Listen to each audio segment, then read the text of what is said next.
Encore un nouveau jour pour de grands défis fidèles amis de Prime News TV Bénin. Merci de nous avoir choisis. Bonjour et bienvenue à la une des journaux de ce jour. Commençons par le matinal qui affiche en manchette: réaction aux mesures du gouvernement contre le terrorisme. Les démocrates enfin sur la voie du réalisme. Emprunt obligataire 2022 du Bénin. But de l'opération et destination des fonds mobilisés. Le quotidien Les 4 vérités met à la une. Bénin. Talon sollicité dans une triste affaire à Abomey. Suite à la panne intervenue dans la zone industrialisée, le DGSBE Gérard Zagrodnaïk constate l'évolution des travaux de réalimentation. L'événement précis titre par ailleurs: suite aux attaques terroristes dans le nord Bénin, des hommages nationaux aux soldats tués démarre demain. Pour avoir restitué une somme de 14 millions francs CFA ramassés par terre, le jeune Baraka Amidou décoré. Le journal Le Potentiel placarde: bradage des réserves administratives à Djimé Sud à Abomey. La prison différée pour les criminels fonciers. Faux dans une affaire domaniale à Zé. Une ancienne ministre de Yahi est mal barrée. Le Grand Matin affiche: attaque terroriste dans le nord Bénin. Le gouvernement rend hommage aux soldats tués. Musée international du Vaudou à Porto Novo. Le Bénin révèle sa richesse culturelle au monde. Terminons avec l'Audace Info qui titre: flou autour des sous perçus entre 400 et 500 000 francs CFA auprès des étudiants pour une affaire de soutenance. VED, vache à lait de Eloge au Goualé. Après l'agression d'un douanier à Ifanyi, la démission du CB douane Igolo exigée. Ce sera tout, fidèle ami de Prime News TV Bénin, pour la une des journaux de ce jour. Merci de nous avoir suivis. Retrouvez tout à l'heure une équipe pour le décryptage de l'actualité.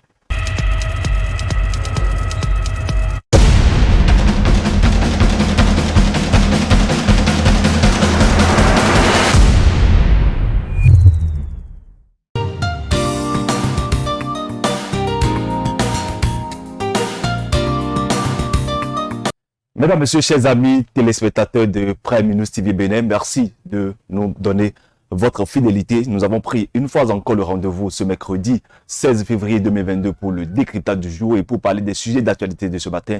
Nous recevons pour vous Romuald Vissot, journaliste. Romuald, bonjour. Bonjour, Cassius. Eh bien, attaque terroriste dans le nord Bénin, ça nous intéresse encore ce matin. Le gouvernement annonce 5 jours de marge aux soldats tués sur le champ ou le bateau.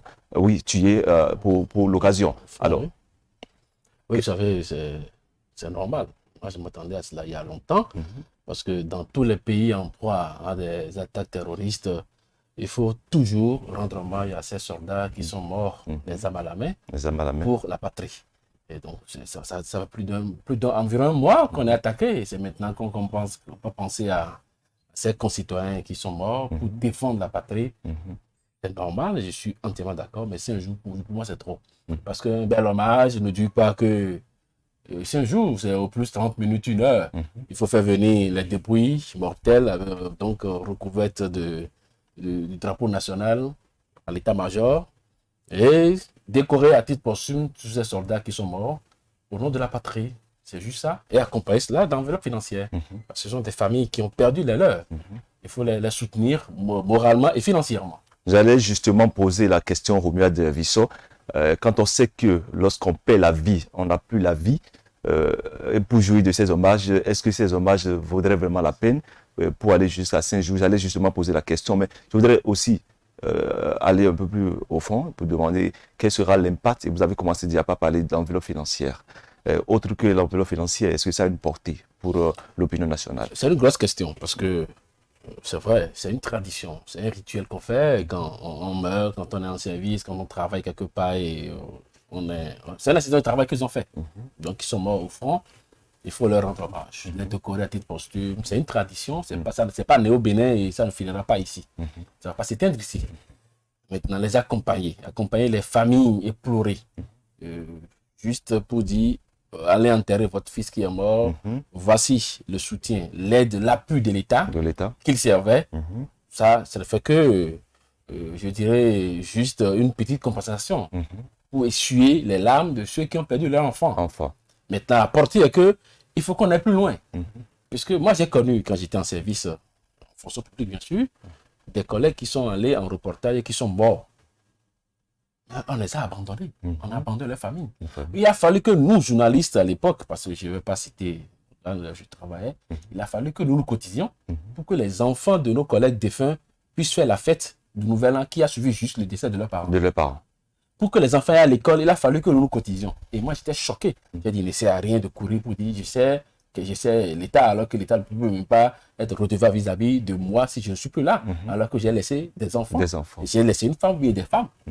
Donc, il faut qu'on aille loin, qu'on aille plus loin. Concret, j'ai cru avoir lu ça hier dans la presse que Martin Soba, la ONG, propose qu'on crée des comptes pour ne serait-ce qu'accompagner ces familles éplorées. Bon, c'est un compte.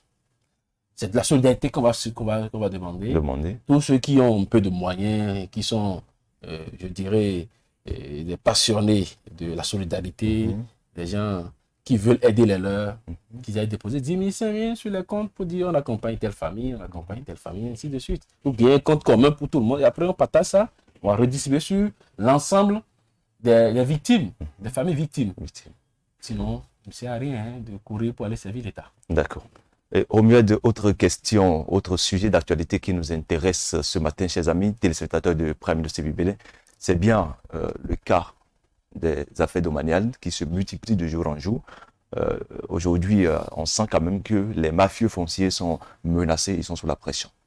Oui, je pense que c'est Abomey Calavi qui a la palme en la matière. Et le procureur a commencé à salir ce milieu depuis quelques mois ou bien quelques années. Parce qu'il y a aujourd'hui, si on fait le point, tous les anciens maires de Calavi sont déjà allés en prison. Même si un est sorti, 2 ou 3 se retrouvent encore en prison actuellement. Ça pose un problème de gouvernance, ça pose un problème d'honnêteté, un problème de sérieux dans la gestion de la chose publique. C'est ça. Je ne peux pas être maire et cautionner le faux, cautionner le désordre, alors que j'avais l'obligation de protéger des populations.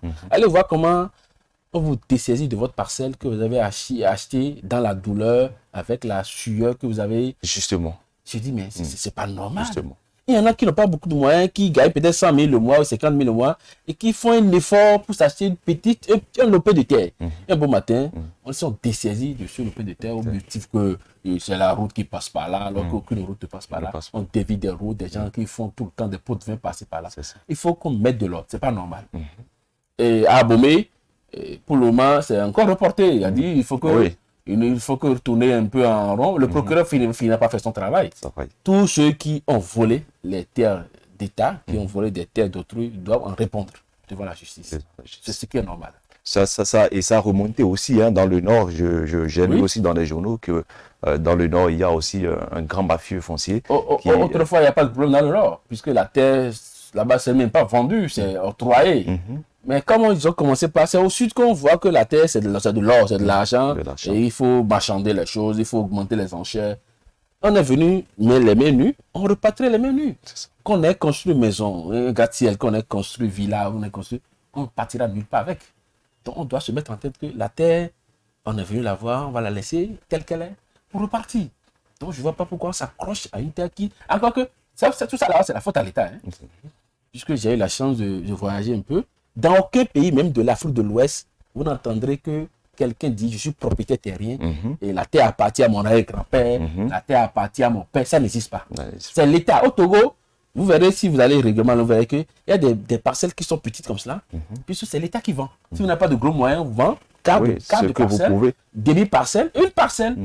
Si vous avez les moyens de faire 2 pièces ou bien 3 pièces, on vous vend juste le domaine dont vous avez besoin, donc la parcelle dont vous avez besoin pour construire votre 3 pièces. Si vous avez un véhicule, vous gardez un véhicule, un point trait. Mais nous, on veut avoir un espace large, on veut avoir du jardin, on veut tout avoir et on prend 4 parcelles pour construire une maison. C'est normal. On veut dormir où? C'est inquiétant, quoi. C'est inquiétant vraiment. Et l'autre aspect qu'il faudrait souligner, Romuald, c'est que lorsqu'on a été victime de cette mafia foncière et qu'aujourd'hui, des années après, on apprend que ceux-là qui sont même les acteurs de cette mafia foncière sont en train d'être traqués par la justice béninoise. Il y a de quoi être fier, il y a de quoi se réjouir, il y a de quoi se réjouir du travail qui est fait par la justice béninoise. Il y a de quoi se réjouir qu'aujourd'hui justice est faite pour soi-même, quand bien même on n'a peut-être plus la chance de retrouver ça par scène. Toujours à Bomekalavi, il faut dire que les cas de viol également se multiplient au Muadé. Recrudescence de cartes de viol au Bénin, c'est aussi à Bomekalavi qui porte le flambeau. C'est un sujet inquiétant puisque quand on est père de filles, on se pose des questions. Pourquoi autant de viols, autant de cas de viol, surtout à Bomekalavi? Je ne comprends pas. Ce sont des gens qui sont mal de sexe jusqu'à ce point qu'ils aient attaqué des mineurs. Pas plus tard qu'hier, on a appris, je crois, dans le plateau, qu'une gamine de 13 ans, mais de 12 ans, allait au moulin et le menu, la violer dans la douleur. Mais j'ai dit, mais c'est grave. C'est grave. Donc, on peut plus faire confiance à son enfant ou bien un menu pour dire, mon enfant viendra déposer notre maïs à faire moudre. C'est grave. C'est inquiétant. Et de ce côté aussi, j'ai confiance pleinement à notre justice. Mais il faut frapper fort là, parce que c'est pas normal. Parce qu'une personne qui est violée, une fille qui est violée est marquée à vie. Elle est traumatisée durant toute sa vie. Et si on y prend garde, parfois, il y en a qui refusent de toucher encore au sexe jusqu'à la mort. N'est-ce pas? Parce que le traumatisme reste pour toujours.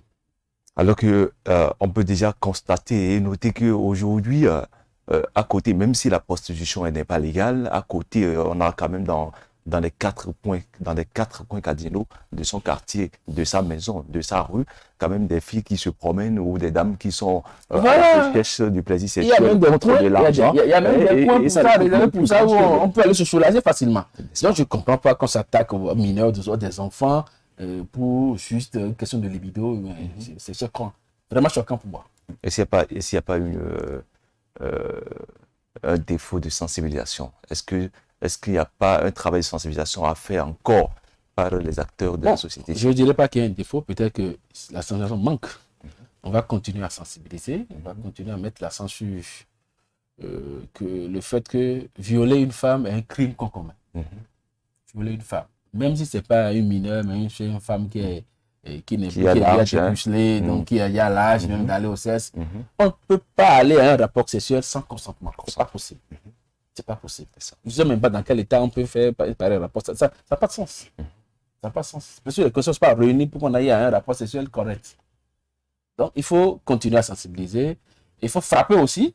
La loi doit être vraiment dure là-dessus. Frapper régulièrement pour que ceux qui sont candidats à ces genres d'actes soient découragés à jamais. Qu'ils sachent que ça ne se fait pas et que c'est punissable. C'est punissable. Voilà. Oui. Eh bien, Romuald, si vous avez autre chose à dire à nos amis téléspectateurs, vous avez l'antenne.